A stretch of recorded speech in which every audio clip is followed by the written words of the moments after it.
on time. Okay. Okay. So, welcome everybody to our Unity Correspondence course as we continue our study of Lesson 6, the demonstration, the great demonstration. So let's take a moment and settle in.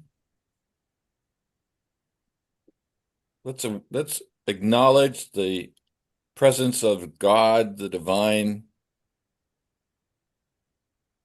There's only one presence, one power, one love, active in my life, God the good, omnipotent. Would you like to say that with me? There is There is only only one one presence, presence, One one godless, one power, one power, power, one love, one one God, love, active active in in my my life, in life. my life.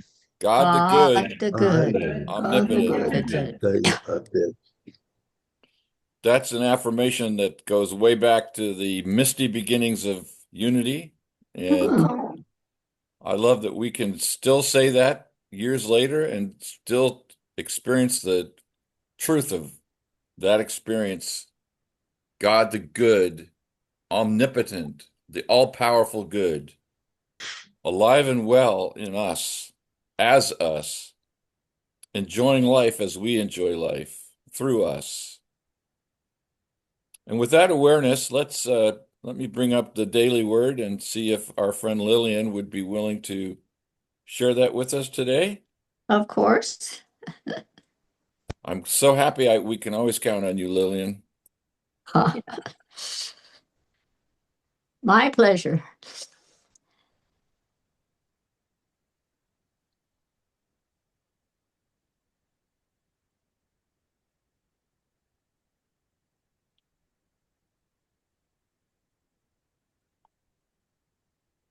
Today's word is discover. As I discover, I learn and grow. My life is a journey of discovery. Over the years, I may have traveled to other lands, discovering new cultures and landscapes. Through my explorations, I have learned all kinds of things and grown in all kinds of ways. My spiritual life has been a journey of discovery as well.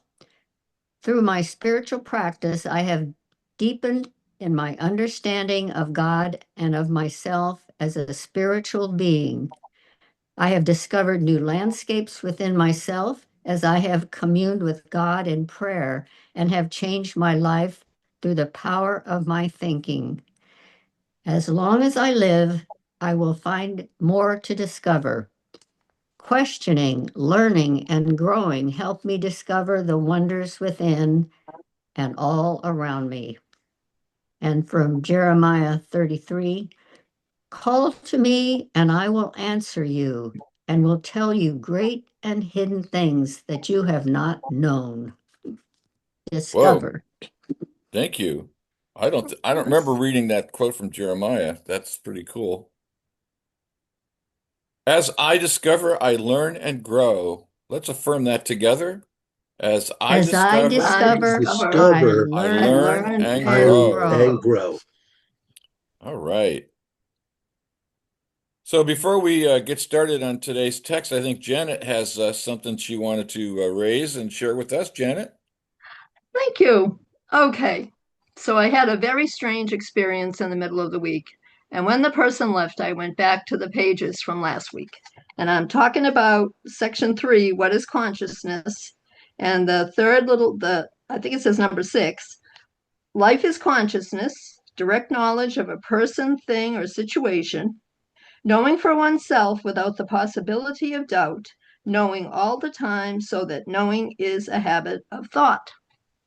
Well, let me tell you, ladies and gentlemen, when you're dealing with a peer group of seniors who are changing rapidly and are not seen every day, I have to go back. And the first thing I put into that paragraph was life is consciousness, direct, accurate knowledge. Because after I read this again and I inserted that word accurate, I thought, you, Janet, are on a roller coaster, not just inside yourself, but with long term friends and relatives and everyone that is aging, stressed with the world situation, people seem to be in a constant state of some kind of movement in their spirits and in their thinking. So I'll just tell you briefly that this woman I've been friends with for 42 years. I know her style. I know what she thinks. I thought I fit the bill for that paragraph. I thought, well, I'm going into this in a good shape because I know my consciousness. We've retained our friendship.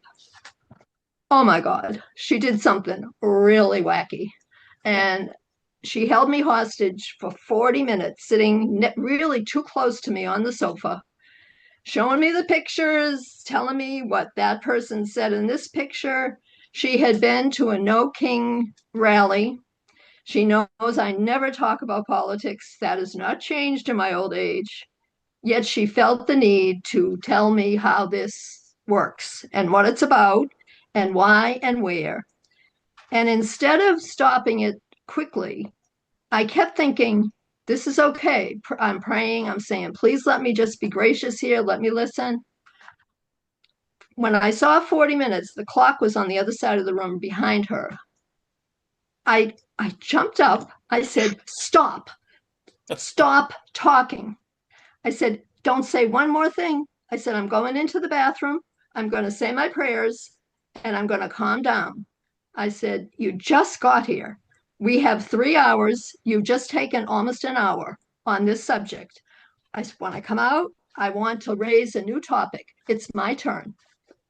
Hello, Janet. That was crazy.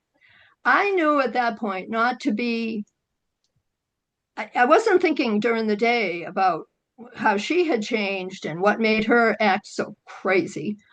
But I also thought, what is wrong with me that I would have such a big reaction to something that because it was unexpected, because I didn't know how to stop it.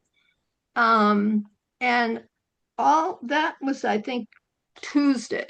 And all week I've prayed about it, and I really don't know how this, and it's going to come up when we read the pages today because they use very definitive language here, but it is not, I'm seeing that my life is not definitive.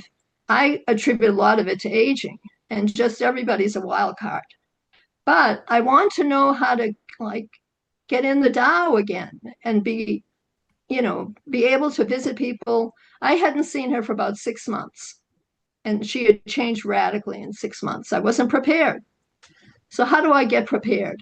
And how do I accept that consciousness of people, places, or things is not a one and done? It's, I don't, or if you can explain to me how it is a one and done, maybe I can relax. I'm afraid to see anybody or talk to anybody because I don't trust myself now. And Except us. except you. I do trust you, every single one of you. I do. And because I know you know a lot more than I do about spiritual truth. And I want to know, where did I miss the truth in that interaction? All right. Anybody want to respond? I'm wondering who changed. I don't know that she changed. I think maybe you changed. Well, she changed in that she was way worse, which is what, when I told all this to my daughter, she said, oh, for heaven's sake, she's always done that. And she said, she's always driven me crazy. And I said, well, she never did it to this extent. And she said, and then she gave me a couple of reminders. And I said, well, yeah, but that wasn't quite this bad. That's where I brought up in this question, like the idea that aging maybe makes you more enlarged in certain areas and you don't recognize yourself that it's overkill. I agree with you, Claudia. We have both changed. But I don't know that she's changed. I'm going to stand on that stone. Not that I know her, but you know, you're not the same person that you were when we first started communicating. You've grown. So maybe she didn't recognize that you are a different you, but you know you're a different you because you're seeing yourself from the inside out. I'm just suggesting that most people don't change unless they have a stimulus, internal or external. So maybe she hasn't changed. Maybe it's you. Maybe you're hypersensitive, because that's what happens, at least in my experience, when I began with this path, I became very aware of people who were negative, even though I didn't ever think of them as negative before. But their comments were, they weren't aware of their comments. I'm just going to use the word negative. They complain about the ills, thinking that that's okay. They complain about the world, thinking about that's okay. But we know that's harmful, and we're trying not to do it in this group. But I bet you were always nice. I bet you never went off like a crazy person and demanded that she stop. It was like You'd have to ask my husband about that. I think he would say that's not true. But I think I have my hand over my ears with the stop talking. I know my hands were involved. And I thought, oh my God, Janet, you are nuts. Then I thought, what would Myrtle Fillmore think of this? This is a very kind and charitable visit where you're sitting here with your friend who wants to tell you what the real deal is here. And so, all right, I'm gonna. It was Jesus who said, "Let your words be yes, yes, or no, no." So if it isn't yes, yes, then it's no, no. All right, I'm going to keep track of this. I'll give you progress reports as Gretchen, the years go by. I think Gretchen wants to add something. Well, just to add one thing that I learned from whether it was this group or my Tuesday one that I go to is to think of every encounter as a divine appointment. And the power of when I shift my thinking that whatever I am brought to is a divine appointment with number 5, life, substance, intelligence, love, and so on that are eternal. I could see the experience differently. And what a blessing, Janet, that you shared the divine appointment that you had with us, and whatever you kicked out by throwing up your hands, God bless it and let it be. Thank you. That cheers me up, Gretchen. Thank you. I have felt very recriminating for the whole thing. And I apologize. I think maybe 4 text messages. By the next day, 24 hours, she said, you need to stop talking about this. She said, it's over. And so I thought, I'm going to talk to my group on Sunday. And I do feel better. I really like thinking that it's divine learning as opposed to turning into a bitch. I don't know, whatever. I'll ponder. Well, it's ironic that the next section's on the devil and sin. Yeah. Yeah. Well, we all have our problems. And last night, my wife and we started talking about the heating and the air conditioning. And I started explaining to her how it worked. And she said, all right, that's enough. I don't want to hear anymore. I bet she was sweet about it, though. Well, not really. Okay. I wish one of you lived next door so I could talk to you all the time and really. But I think with that nice gentleman with dealing with his wife with the heating and air conditioning, I can see a lot of love on both ends. Oh, yeah. Because what she's telling you is she wants to know if you understand it, not her. So she's asking you, and then when it's something that's maybe beyond something that either interests her or more than she wants to know, she is so enamored that you love her so much that you know all that stuff to help her. And that's why she told you, that's enough. I don't want to hear anymore. But in essence, what she's really saying out of her heart is, oh my God, what a man I have married. And then when you stop talking, you didn't like cut her off or, okay, fine, whatever. Even if you said that, what you said out of your heart was, boy, she really just looks up to me. And I feel like a real man, a real husband, and I just saw a lot of love in that short story with that. So that's just my opinion. Thank you, Scott. Nice. You're welcome. Oh, Anything else? My husband and I share very different views about what an air conditioner is and the difference with what a heater is. And I finally just told him, I said, I totally accept what you have to say, but I just have a different understanding of it than you do. I don't want to talk about this anymore. Anybody else want to jump in here before we move to the text? Janet, do you feel that you got some clarity? I feel better. I don't feel as guilty. I feel Okay. like there's something in this that's got some spiritual growth in it, even though it feels like I was turning into a crazy woman and mean and not a nice friend. But it's going to be good. I'll ponder. I One of think the her best advice to you was, it's over. Forget about it. You're perseverating on it. You know, she didn't take it nearly as intensely as you felt it. So, you know, she's a good friend. Yeah.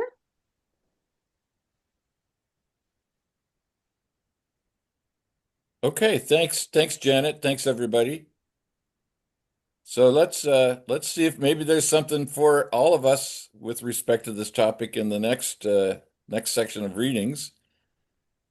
Who will read 9 and 10? Let's start there. I will. We don't have Leo here to get it going, so I will do it. All right, thanks. 9 and 10. Jesus came to show us how to attain the consciousness of life in its fullness by understanding and applying the principles which he taught and proved. Each one may reach the same consciousness of life and thus make the great demonstration. Jesus' teachings are not to prepare men for a heavenly home after they have separated from the body, but to give them the victory over death, the last enemy, so that they may become conscious of heaven and enter into its joys here and now. And there's a quote coming. Is that in the? Yeah. There is no need of any state or condition called death. The word death is a denial of God's idea of life. If we would accept life as God offers it to us, we are obliged to refuse the conditions that man has attached to it. Talks on Truth, 149. Thanks, Janet. What is Talks Reactions? on Truth? What That's is that? that's a book of Charles Fillmore's sermons. Okay, thank you. Yep. Hmm. Available on the Truth Unity website for those of you who would like to.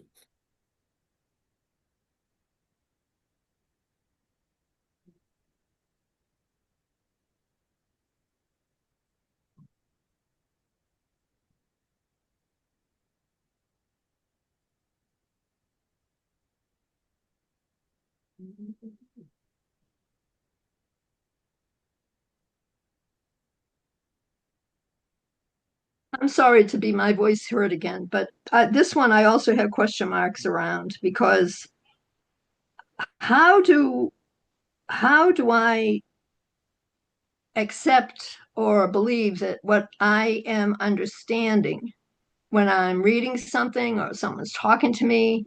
How do I accept that it's it's exactly right and it's understanding and applying the principles which Jesus taught?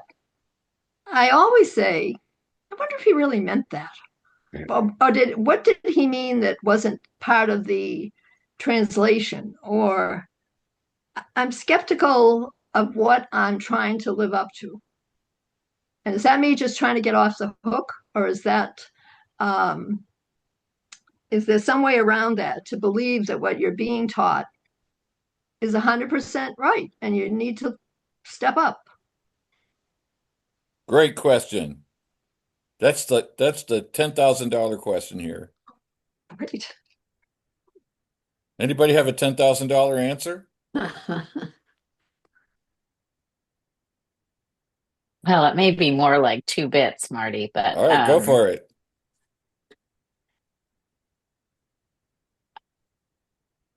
my sense is that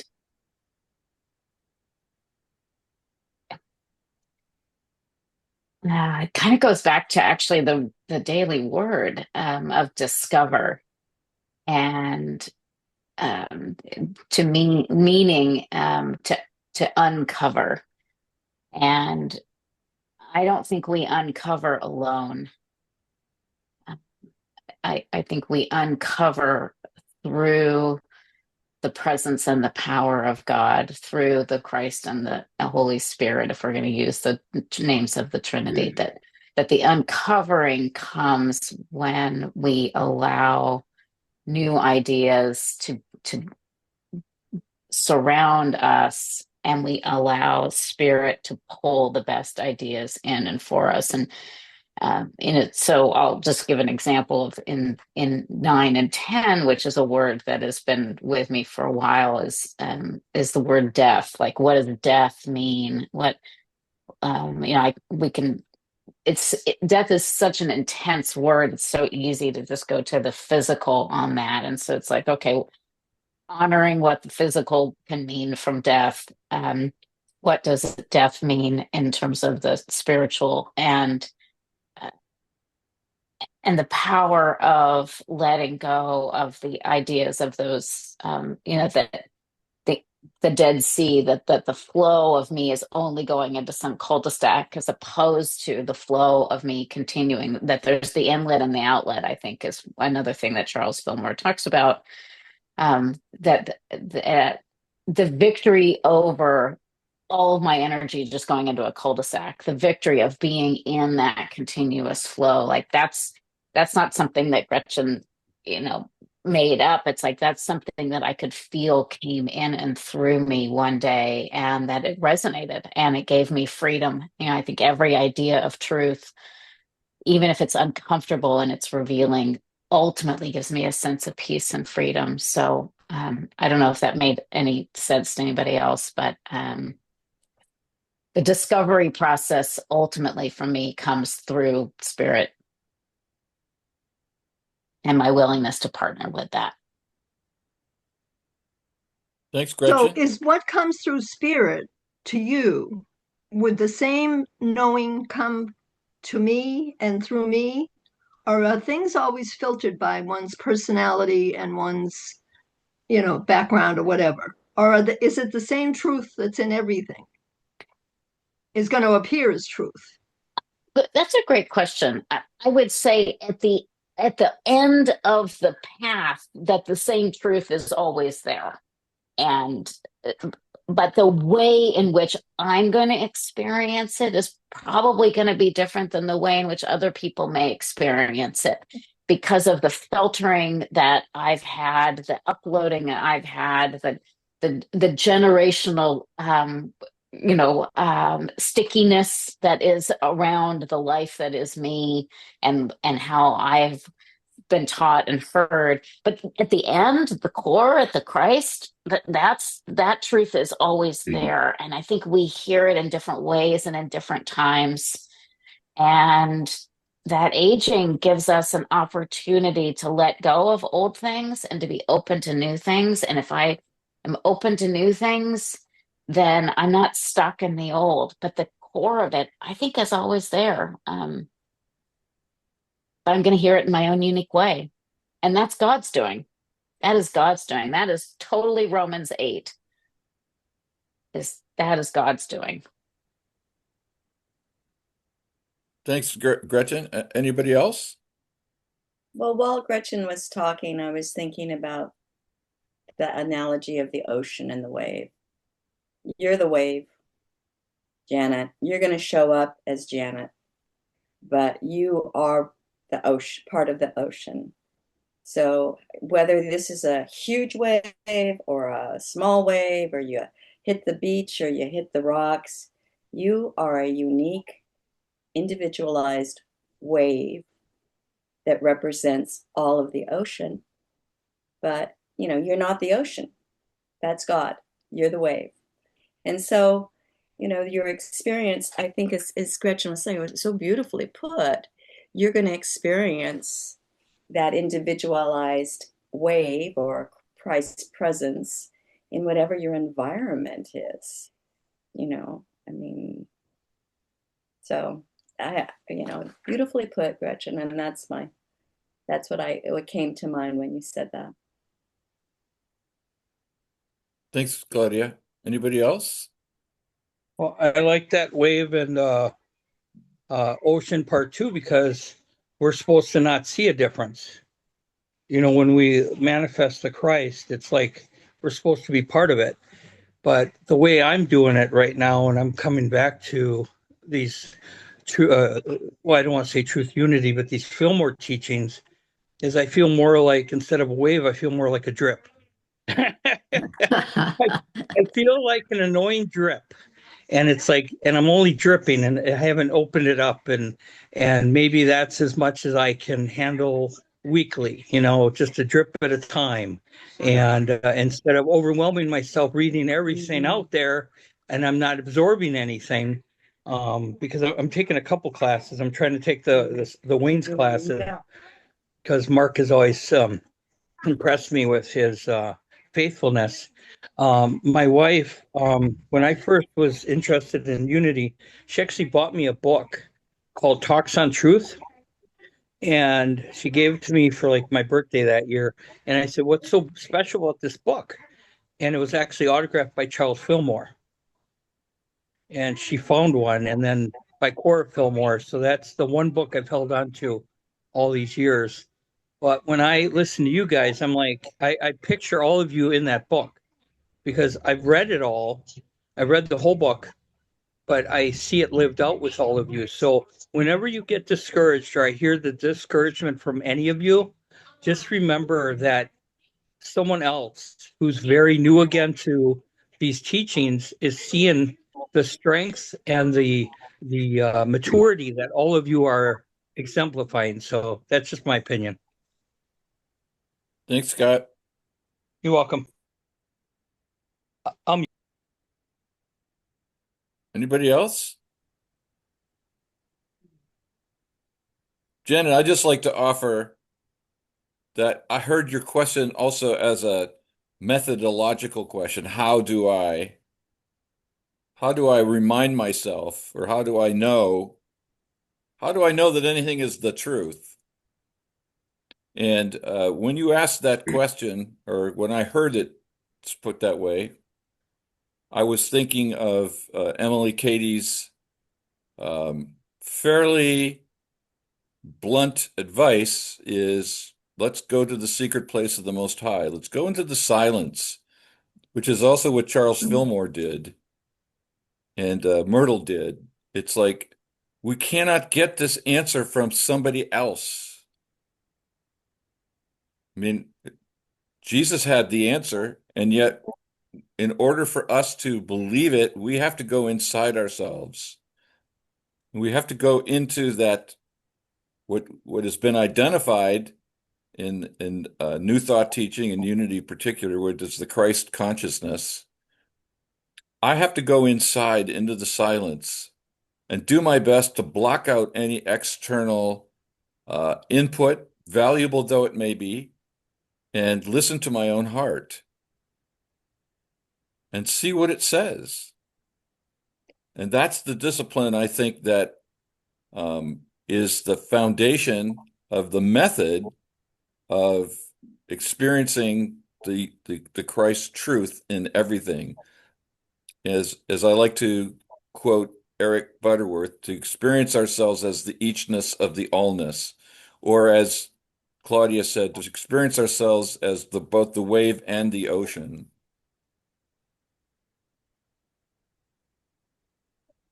Well, I think what's really blocking me accepting this or understanding it is that I was in a meditation group for a long time, which was you sat there silent 20 minutes. And then before you started, the leader read a short something from the New Testament. And then when you finished, everyone tells you what they heard, and no one ever heard the same thing. It was a group of about 10 people, and everyone had a different answer. And I was a lot younger then, and I was like, well, this is crazy. There is no right answer. At least 50% of the people should say the same thing. And it was never that. And it frustrated me so much, I stopped going because I thought, I want to know what's the real answer, not what you think or what you think.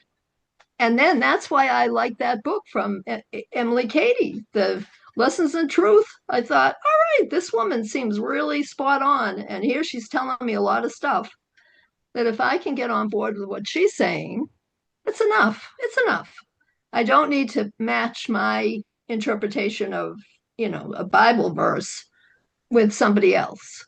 Well, and And particularly, Janet, there's that her admonition that we can't really expect to get the truth from reading books, which would include the Bible.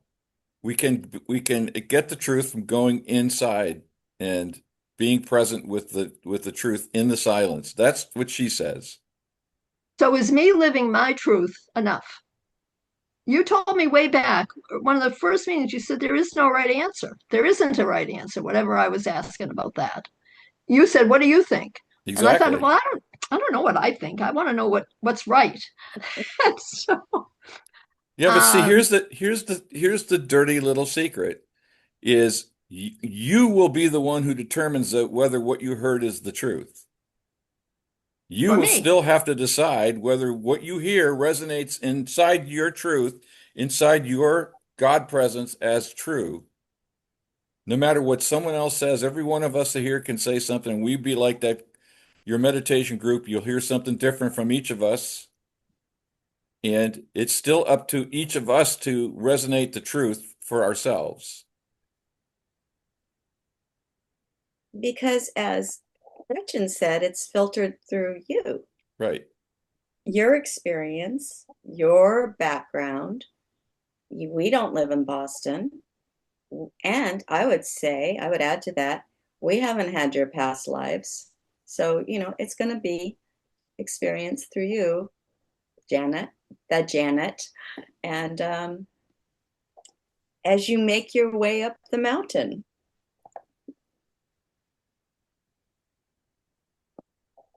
And I would add, you can't do it wrong in God. There's no wrong in God.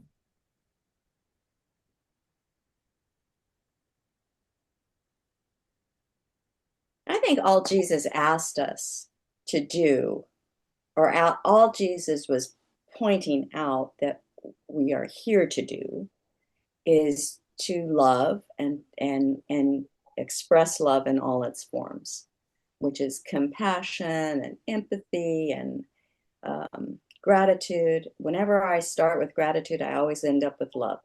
Whenever I start meditating on love, I always end up in gratitude. So I kind of link those two together. But it was pretty clear what he was exempling for us, if that's a word.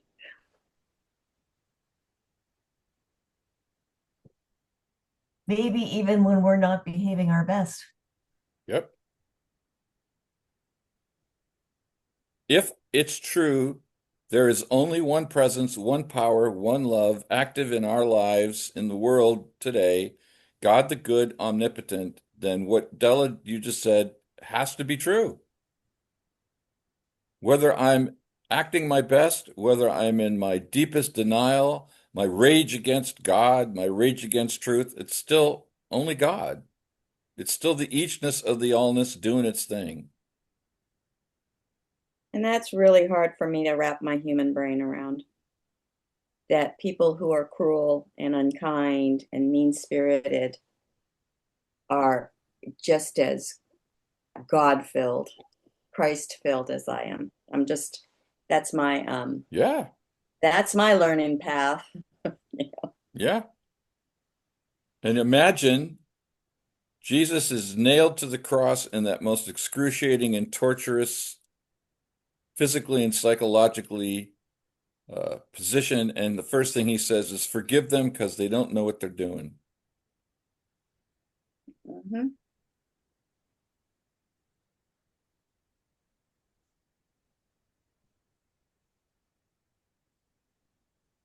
The awareness of this is what empowers the statement that we make, "It's all good because it's all God." And to Claudia's point, this is again something Emily Cady stresses in Lessons in Truth. We get stuck up in trying to intellectually understand this stuff, and I think a lot of the stuff is not, it's not accessible to intellectual understanding. It's accessible to heart agreement, but it's like Claudia, it's just perfectly what you said. My human mind can't wrap itself around this stuff. So what I do is I stop trying. Then I just do the golden key. I just put my mind on God. And how arrogant of my human mind to think it could. I know. Well, it's kind of cute. God kind of pats us on the head. Go, "Oh, that's so cute." Well, it was Einstein who said, I want to understand the thoughts of God. The rest are just details. Yeah.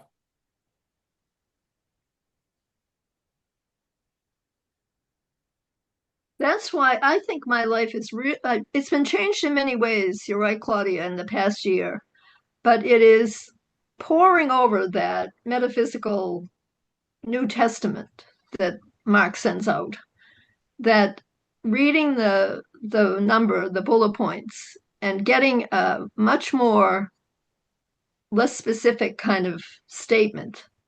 It's like, oh, that's what that meant. You don't go through 12 years of Catholic school without, knowing a lot about what someone's teaching you about whatever the Pope thought or whoever thought it, and trying to be good and trying to, get those A's, all that stuff. It's taken all these years and all these different things I've tried to finally say it's not that complicated. And those little bullet points that are in that New Testament, I understand those perfectly. I understand those. And I say, oh, I didn't know that. It's been quite a gift. Um, I and also think, Janet, if I'm listening to you accurately, tell me if I'm wrong, that implies that you knew a lot more than you thought, that you could recognize those things as, "Oh, I can understand that."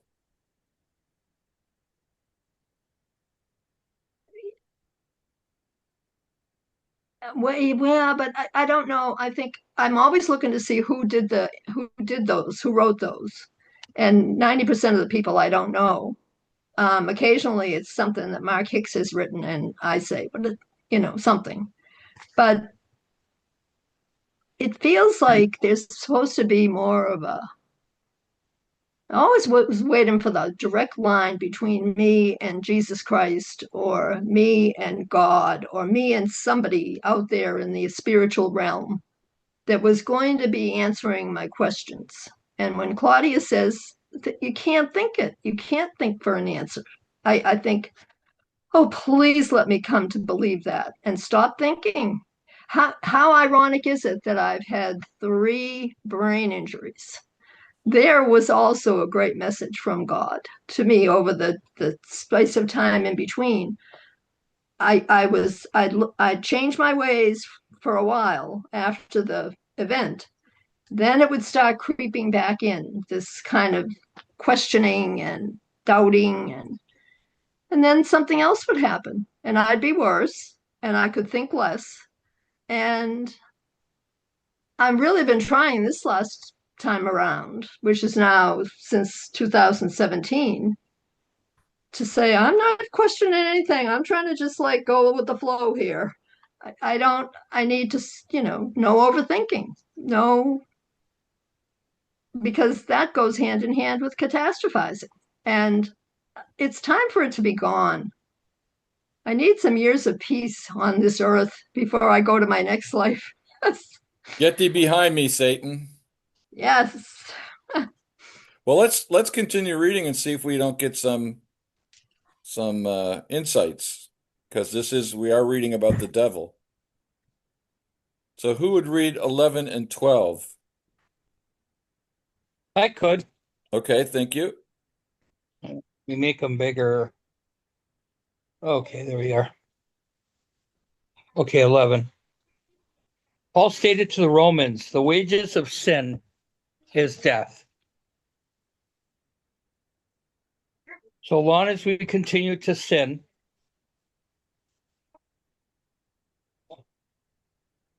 okay, we may expect to receive the wages of sin. The race in general accepts the belief that death is inevitable because it refuses to acknowledge the cause of death as sin. The way to overcome the effect, death, is to remove the cause, sin.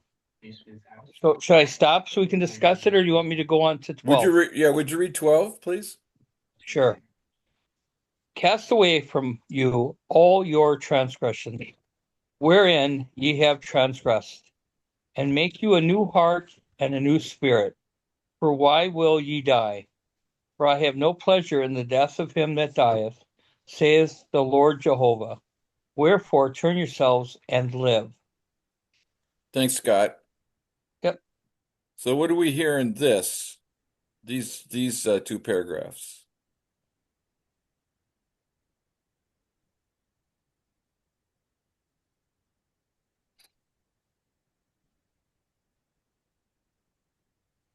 Well, let's just start here. What does it mean to sin? To fall below the mark. Yep, missed the mark. I think the definition is really not clear here yet, and that is sin is error thinking. I heard that expression over and over in Unity, whereas you're not damned and going to hell because you've been so sinful, but the interpretation is that you have been in error thinking, and that is what has kept you in this belief about death.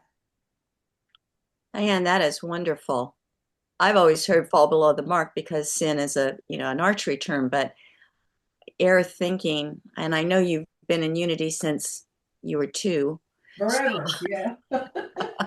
So you probably have the wisdom of the ages there. I'm So old enough for the age of the wisdom. Go ahead. Perfect.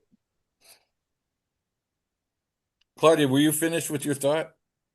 I was finished acknowledging Diane for how great that was. And then Okay. I was just rereading it to say, so long as we continue to have error thinking, we may expect to receive the wages of error thinking. So I just substituted Diane's words in that second sentence, and it makes so much sense. If we have error thinking, we're going to reap the effects Yeah, of error thinking. It's the demonstration of error thinking, yes. because we're in the section on demonstration. Gretchen? Oh, I just love that. And I'm in so much alignment with what Diane shared. Uh, and I'll continue on my thought on that is the singular error thought that I have is that I'm separate from God. And that is just not accurate. Like I don't even have to go to language that sounds judgmental. It's just simply not true. And um, that's the whole point for me of unity is the acknowledgement of that that I am one with God at all times, even in the moments where I feel the vibration of something that is needs to leave me. And I did want to just keep reading on what Romans 6:23 says, because it doesn't say it here. It is for the wages of sin is death, but the gift of God is eternal life through Jesus Christ our Lord. And that it is through the truth that is in me at all times, because of the grace of Jesus's work. And so just thank you for that. And the last little side note I'll say is my grandmother's name was Janet. And so I looked up what does Janet mean. And Janet means gift from God. How beautiful. I think Diane means love, right? Yeah, it does. Yeah. And yes, I'm happy to look up Diane as well. That's a beautiful one. But yes. Yeah. So whenever Well, I get stuck, I can always go back to what is my name and what does my name mean? And I know what Gretchen means. I know what Elizabeth means. And that's a good place to anchor in if I'm lost. Thank you. well, you had Thank to you. we all learned that we weren't Christ. We all learned that we were not children of God. Because I have three little granddaughters, and when they first came into this space, they had no knowledge that they were separate. And but culturally we learn that. That's the race consciousness Yes, in the way that Charles Fillmore means it. yes. Although I think the Bible does a pretty good job of trying to tell us that too. For him who has ears to hear, yes.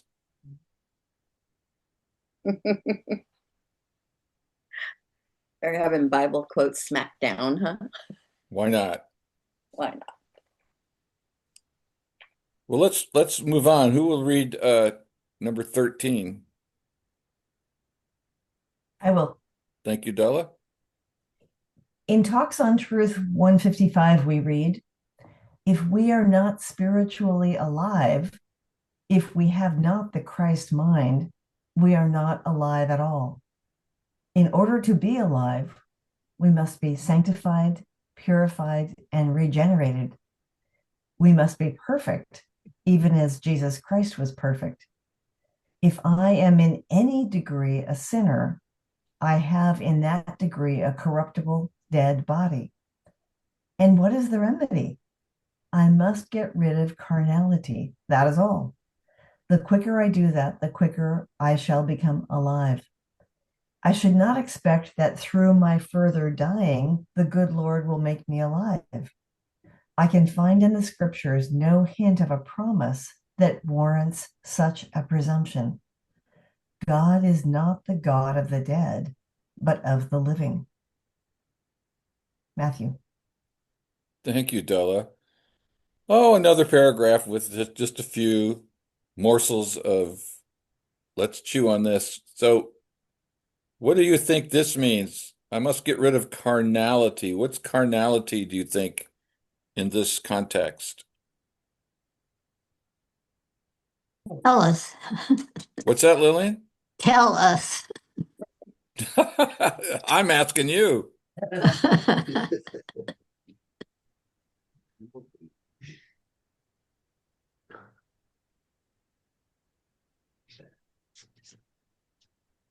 Anybody? Words,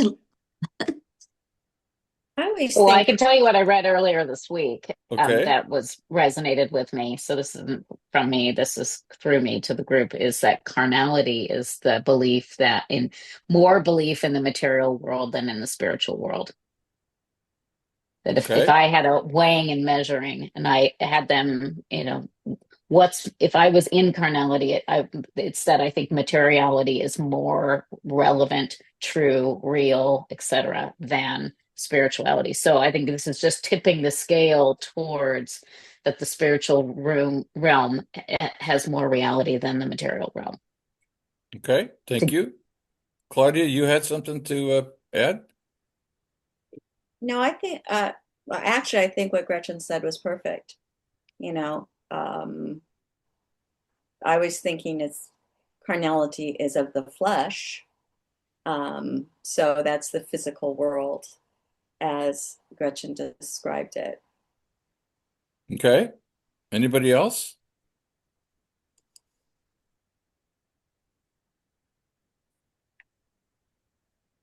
I think it's whatever your demons are, whatever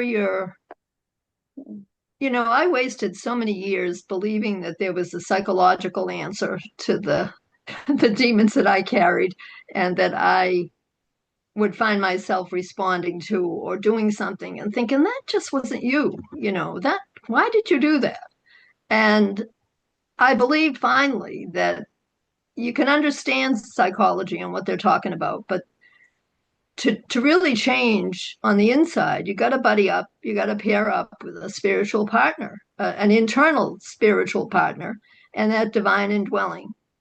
And I think I said this last week, so I'm sorry for repeating it, but I didn't dream it again. But I'm thinking of the dream that, gave me the sentence, you're not failing, you're rearranging.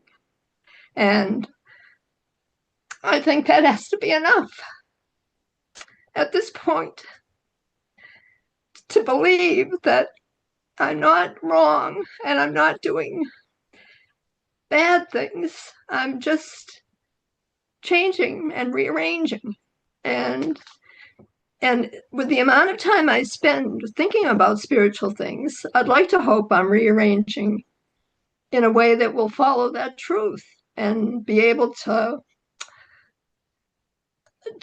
be the kind of person that Myrtle talks about.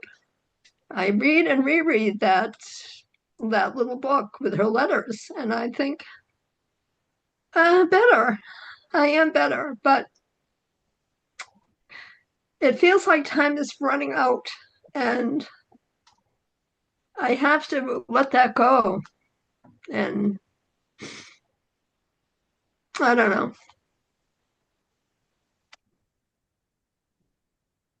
So Well, what I would see that what, that touches you very deeply, Janet, and I know you thought that was from the angel, and I don't really know about angels, but I would say that is truly the voice of God telling you because it's so on your mind, giving you an answer. so what if you were to follow up on Claudia's observation, Janet, what would happen if you were willing to just stand in the truth rather than hoping that it's the truth, declaring it's the truth?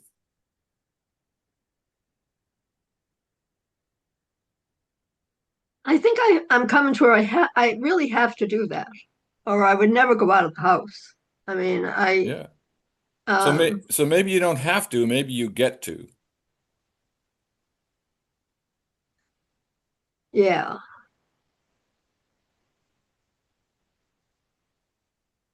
I am a beloved daughter of God. I inherit no sickness of mind or body.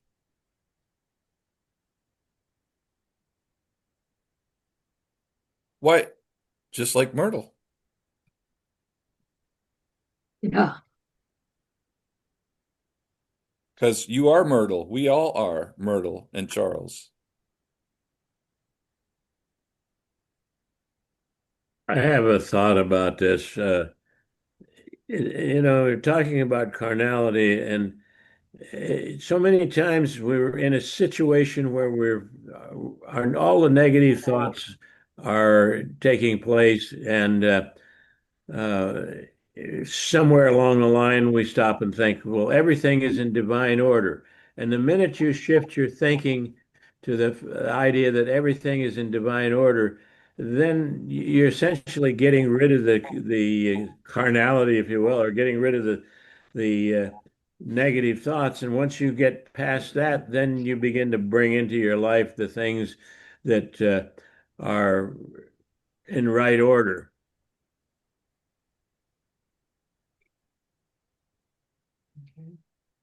Yeah, as it says here, Veldon, the quicker I do that, the quicker I shall become alive. Okay.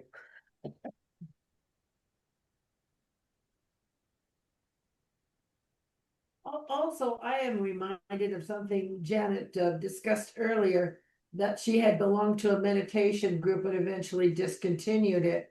But I just want to emphasize how important the practice of 20-minute meditation is as a daily practice. I go back to Myrtle Fillmore when in her letters to those who wrote to her regarding healing, they said, what must we do in order to get what we want to demonstrate or good health.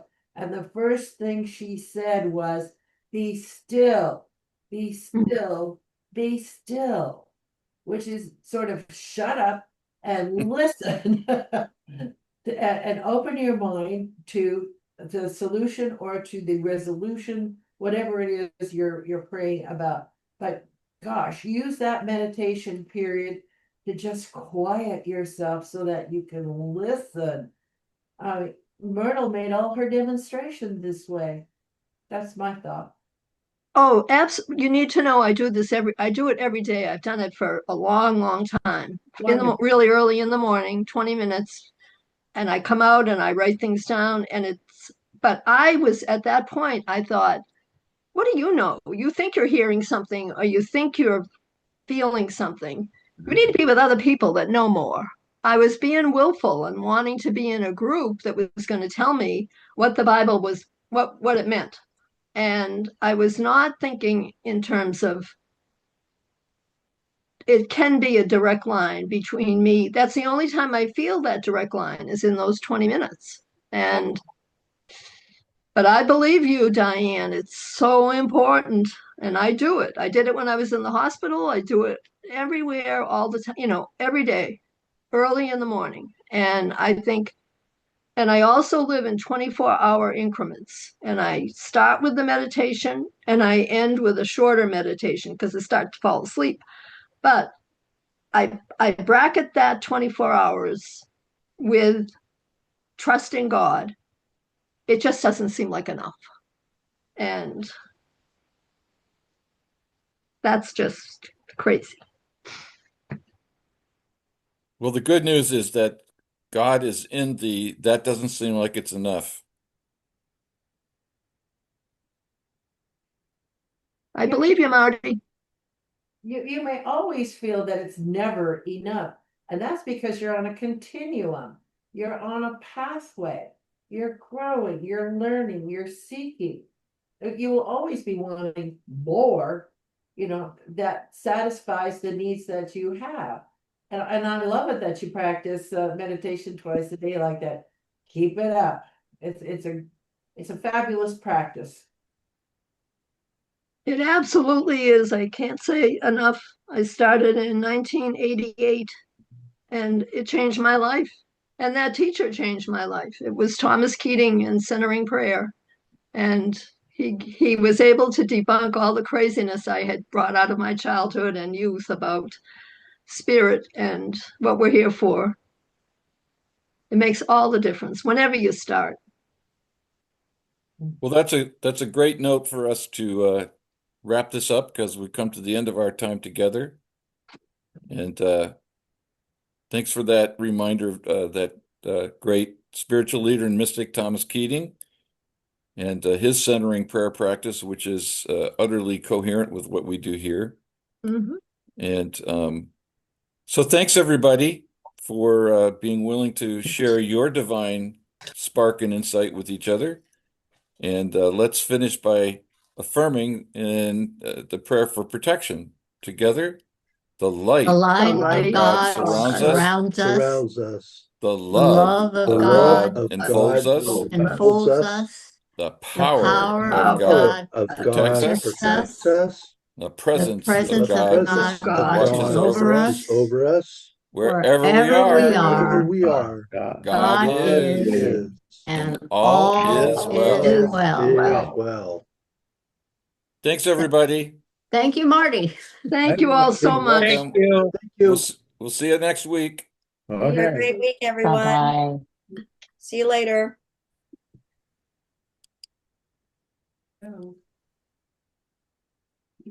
You can exit. I don't.